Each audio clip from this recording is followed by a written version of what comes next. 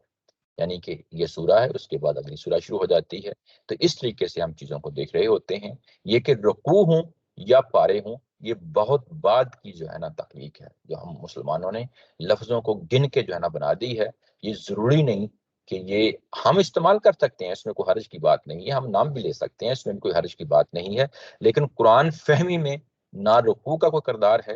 اور نہ ہی پاروں کا کوئی کردار ہے۔ اس لیے اگر آپ یہاں پہ بھی دیکھیں تو تلک الرسل فضلنا بعضهم علی بعض جو ہے یہ تیسرا پارا ہے، لیکن اس سے جو پچھلی آیا وہ بھی تو اسی سے ریلیٹڈ ہے۔ تو بعض اوقات جو ہے نا پورا پیراگراف ہوتا ہے، ایک بات سیکوینس سے چل رہی ہوتی ہے، درمیان سے آپ اس کو یعنی تقسیم کر کے دو حصوں میں تقسیم کر دیتے ہیں، تو یہ ظاہر ہے یہ چیز سامنے رہنی چاہیے، یعنی قرآن فہمی کے اندر یہ تقسیم کا کوئی جو ہے نا وہ دخل نہیں ہے۔ اسی کے ساتھ یہ آج کا ہم جو ہے سیشن ختم کرتے ہیں، انشاءاللہ اگلی آیا کے ساتھ اگلے سنڈے سے پھر شروع کریں گے۔ وآخر دعوانا الحمدللہ۔